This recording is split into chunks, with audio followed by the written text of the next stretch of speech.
Tonight's show features a case of fear, heartbreak, mystery, and intrigue. We are searching for that vital clue to a story that so far has no end.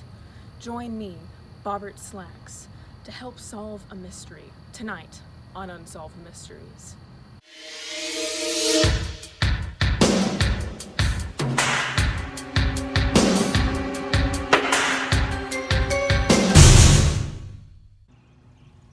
Henderson State University, Arkansas's most affordable public university with a tragic twist. Smith Hall, the freshman girls' dorm, is reportedly haunted by a lady in black who wanders in search for the one who broke her heart.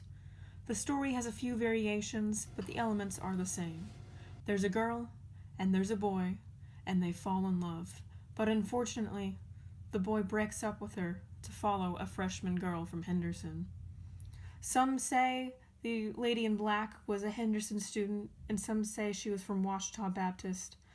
But all the same, after they broke up, she jumped to her death. And now she wanders the building, looking for the girl who stole her man. And now let's hear from some students how they feel about this. I know that there was an upperclassman. She's dating a freshman, and the freshman decided he liked OBU girls better. And so he did that, and she killed herself. She killed herself. Don't know a lot about it. I just know they talked about it at the Pine Tree speech. It's kind of like the ghost of Henderson, isn't it? The ghost of Henderson. Now let's hear from some students who have lived in Smith Hall and may or may not have personal experiences with the lady in black. When did you live in Smith Hall? Okay, so I'm currently still staying in Smith. I'm a senior. I've been living in Smith since 2015. I stay on the very top floor of the 6th floor in Smith. What do you think of the lady in black myth? Okay, so I get really paranoid about ghosts. I don't want to mess with ghosts, but I seem to be a believer in it. Like, you know, there's like some weird, strange things that's happening in Smith, period. So I think I'm a true believer. You know, it freaks me out even to talk about it. Like, it just gives me chills and everything. What are those strange things that you've experienced? Okay, so one night I was coming from the Huey Library, and as I was walking to Smith, I look up, and like on the 7th floor, like the lights kept flickering on and off. And it was odd because no one, as I know, that lives on that floor. There's no one that's on the 7th, 8th floor. We're not even allowed on that floor. And another time, I was a freshman, and so I went on the 7th floor, and I just knocked on this random door, and I heard like something moving in there, but there was no one in there, and it freaked me out. And sometimes on the 7th, 8th floor, it gets like super chilly, like just super chilly out of nowhere, and then it just feel like this, like someone's watching you. I lived in Smith Hall for 3 semesters as a freshman from the fall of 2009 through both semesters in 2010. What do you think of the lady in black myth? Oh, that's a fun one. I've heard the legend from the Pine Tree speech and also from people who lived in Smith Hall with me. But as far as my personal opinion on it, do I feel like there's a ghost roaming Smith Hall? Not necessarily, no. However, I also won't dismiss that because, I mean, there are things that we can't explain. Have you seen anything unexplainable in Smith? I was sick for a week freshman year, missing classes, bored out of my mind, of course, but you're sick, what can you do? I was up late trying to catch up on homework, reading assignments and whatnot, and I went across the hall to make myself some soup for a late night snack.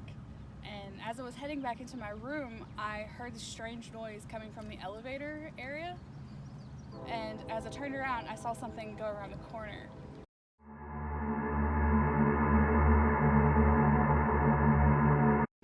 Was it a ghost? Personally, I don't think so. Could have been one of my floor mates, could have been a trash bag, could have been anything really. But will I absolutely 100% dismiss the fact that it could have been a ghost? No.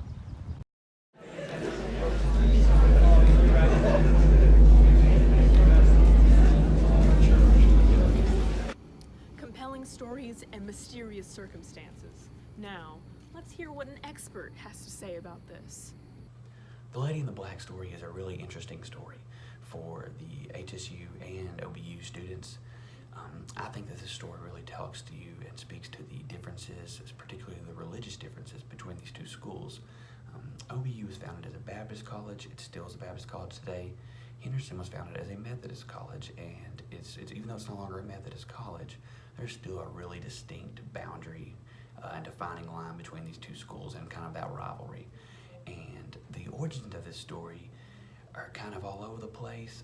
There's versions of the story that talk about Henderson sororities using this as a hazing story to tell their incoming freshmen. There's also a story explaining how a lady would appear in either black or white in Henderson's campus, and white indicated a Henderson defeat and black indicated a Henderson victory. And so now the story has developed into what it is today with the Henderson boy and the OBU girl and the breakup, the tragedy. And I think that this story is a really good indicator of a warning sign, particularly used by Henderson as a don't cross this boundary or stick to the status quo type of thing and the social norms. And I think this story really speaks to in particular, the religious differences between these two schools, and it kind of keeps that flame of the rivalry going today.